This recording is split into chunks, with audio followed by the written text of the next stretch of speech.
অনেক দিন ধরেই পরিকল্পনা করছিলাম পারাদ্বীপ ঘুরতে যাব। পারাদ্বীপ আমরা কখনো আগে যাইনি। আর আমরা যেখানে থাকি উড়িষ্যার ঢেঙ্কানাল গোবিন্দপুর, পারাদ্বীপ আর পুরী প্রায় দু জায়গায়, কিন্তু ডিস্টেন্সটা ওই একই, 90 থেকে 100 কিলোমিটার। তো হঠাৎ করে কটকে বিশেষ কাজে যাওয়ার জন্যে আমরা পারাদ্বীপে যাওয়ার সুযোগ পেয়েছি। আর পারাদ্বীপ কটক থেকে বেশি দূরে নয়, কটক থেকে 80-82 কিলোমিটারের মতন, 1.5-2 ঘন্টা গাড়িতে লাগবে। তো অপূর্ব সুন্দর রাস্তা দিয়ে আমরা যাচ্ছি পারাদ্বীপের প্রথম যে দর্শনীয় স্থান, খুব নাকি সুন্দর, নেহেরু বাংলো বা নেহেরু বাংলো বিচ বা মহানদীর মোহনা, সেটা দেখব বলে রাস্তার সৌন্দর্য উপভোগ করতে করতে যাচ্ছি। দুপাশে কৃষ্ণচূড়ার পুরো একদম সারি সারি কৃষ্ণচূড়া দাঁড়িয়ে রয়েছে, সবুজ পাতা আর লাল রঙের ফুল অপূর্ব সৌন্দর্য প্রদান করছে। এ এক ঐশ্বরিক সৌন্দর্য, নয়নকে তো মুগ্ধ করছেই, মন প্রাণও পুরো জুড়িয়ে যাচ্ছে। পারাদ্বীপের এটাই আমাদের প্রথমবার আমরা পারাদ্বীপ গেছি। আমরা ভাবতে পারিনি যে পারাদ্বীপ এতটা সুন্দর হতে পারে। দীর্ঘদিন ধরে যাওয়ার একটা প্ল্যান চলছে। তবে কি, এখানে তো আপনারা ঠিক কলকাতা বা হাওড়া থেকে যেতে পারবেন না সরাসরি ট্রেনে, আগে নাকি চলতো, পরে ওই কোভিডের সময় থেকে বন্ধ। তো পারাদ্বীপ আসতে হলে যে কোনো ট্রেনে কটক চলে আসবেন, কটক থেকে ঘন ঘন বাস যাচ্ছে, এই বাসে করে 1.5-2 ঘন্টা মতন সময় লাগে, দিয়ে পারাদ্বীপে চলে আসতে পারবেন। এখানে বেশ কিছু স্থান আছে দেখার মতন। আর এখানকার রাস্তাঘাট এত সুন্দর।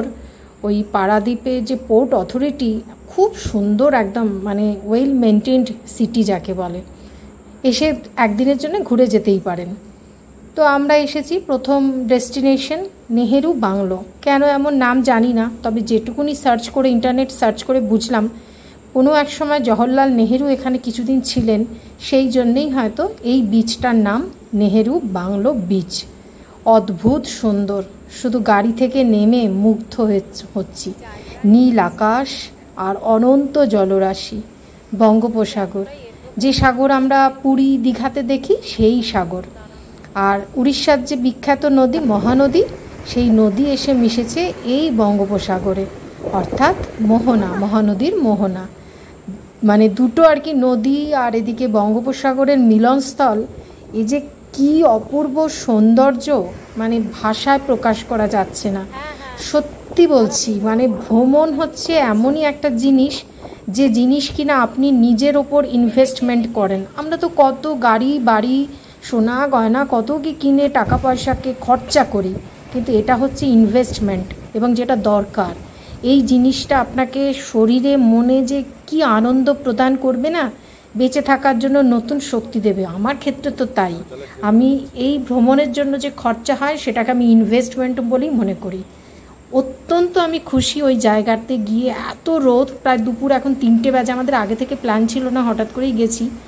তো সেই কারণে এখন প্রায় দুপুর 3টে বাজে, লাঞ্চ করেই এখানে চলে এসেছি।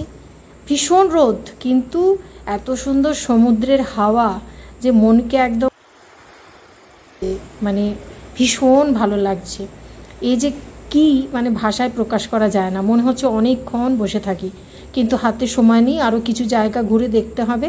তো ফেরার সময় এই যে দেখুন বিল্ডিংগুলো, এগুলো কোনো এক সময় হয়তো লোক বাস করতো, সেটাই মনে হচ্ছে। এখন এটি একদম এটাকে আর কেউ বাস করে না, দেখেই বোঝা যাচ্ছে যে এটাকে অব্যবহৃত একটি বিল্ডিং। জানি না, হয়তো সমুদ্রর হাওয়া, নোনা হাওয়া এর কনস্ট্রাকশনকে নষ্ট করে দিয়েছে। ওই দূরে গাড়ি করে ছেলেরা মাছ ধরছে, বড় বড় মাছ এখানে ধরছিল। ওদের কাছ থেকে ওই মোহনাটা আমরা জিজ্ঞাসা করে এগিয়ে যাচ্ছি। নদীর মিষ্টি জল আর সমুদ্রের নোনা জল, তার মিলনস্থল দেখব বলে এগোচ্ছি। জায়গাটি খুবই রুক্ষ, কিন্তু ভৌগোলিক বর্ণনাই বলুন বা তার প্রাকৃতিক সৌন্দর্যই বলুন, অপূর্ব সুন্দর।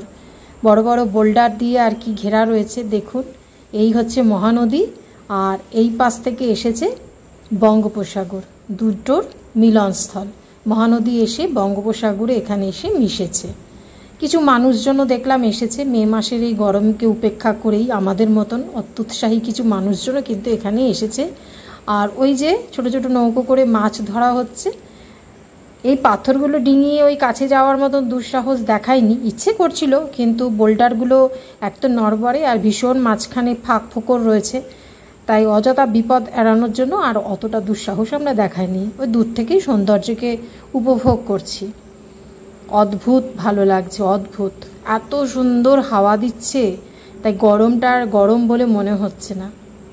খানিকক্ষণ এখানে সময় কাটিয়ে অনেক ফটো তুলে ভিডিও করে এবারে ফিরে যাব। ইচ্ছে করছে না, মনে হচ্ছে আর একটু থাকি, কিন্তু ওই যে বললাম এখনই 3টে সাড়ে 3টে বাজে, আরও 2-1টা জায়গা আমাদের দেখতে হবে পারাদ্বীপে।